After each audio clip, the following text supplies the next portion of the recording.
Happy Easter, everyone! My name is Katie Corbeil, and I'm going to share my testimony with you this morning. So, I was adopted by my parents when I was a baby, and I am now the oldest of 5 kids, the youngest 2 of which are also adopted. Adoption has always been a big part of our family, and I love the picture it paints of God's love for us. So I became a Christian when I was 3 years old. My grandfather had just died, and my mom was telling me about heaven. And I decided that I wanted to go there. So I asked my mom to pray with me, and I asked Jesus into my heart. My relationship with God continued pretty regularly until about 5th grade. During that time, I decided that I didn't want to view God as just some being in the sky who I was told to worship. I wanted Jesus to be my friend, and I wanted a deep relationship with him. So that point in my life is the time that I always mark as when my faith really became my own.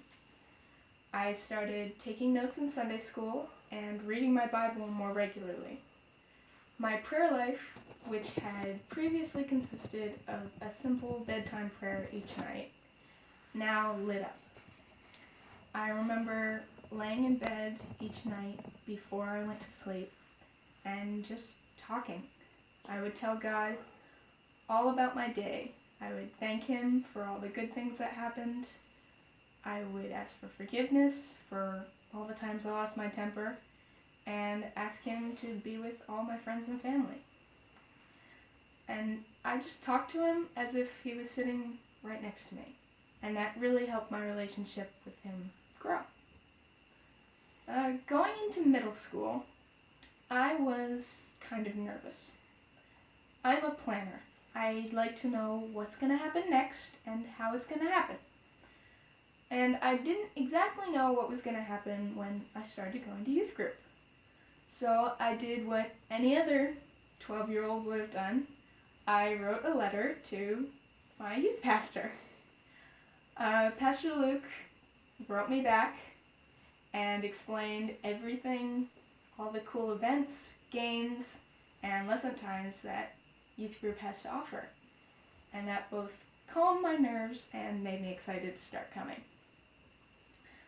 I like to say that middle school is a bunch of kids trying to act like adults before they've really figured out what that means. Needless to say, it's pretty crazy. I soon learned the unwritten rules of the time, and for the most part, enjoyed those 3 years. During that time, I really felt God work in my heart. As many of you know, our family loves to travel. And the kids being homeschooled makes that easy to do whenever we want. And it was my tendency along these trips to say, "So what's the plan for today?" To which the usual reply was, "Don't know, we'll figure it out as we go." Now, as you can imagine, that usually didn't satisfy me. I am a planner. I have to know the plan. But it took some time for me to realize the full extent of my control freakness. I started thinking about what I wanted to be when I grow up.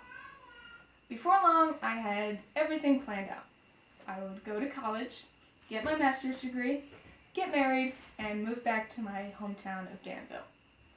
And when I presented this plan to my mom, she said, "Sounds good. But remember that God has a plan for you too." That actually scared me a little bit. I mean, what if God's plan didn't match mine? Or why couldn't he just tell me what his plan was so that I know exactly what to do in my life?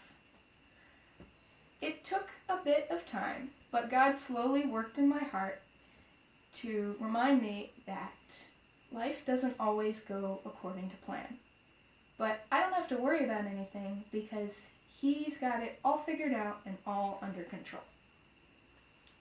That finally brings me to high school. For the past 2 years, God has been teaching me a lot about friendship.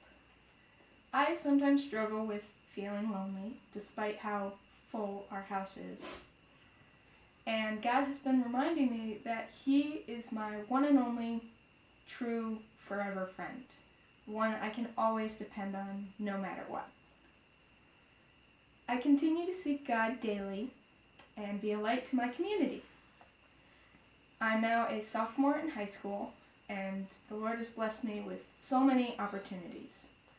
I am one of the captains of the Danville School District's mountain biking team, and I'm also going to be the junior director at Christ Wesleyan Theater Productions, which is an amazing ministry that I am so honored to be a part of. I don't know what the rest of my life is going to look like, but I'm learning to take it one day at a time. One of my favorite verses that I wanted to share with you is 2 Timothy 4:7, which says, "I have fought the good fight, I have finished the race, I have kept the faith." I want everything I do to glorify God, so that one day I can say exactly that. And as we make our way through this difficult time, I pray that we would all remember who really holds each of our lives in His hands. God bless, and thank you.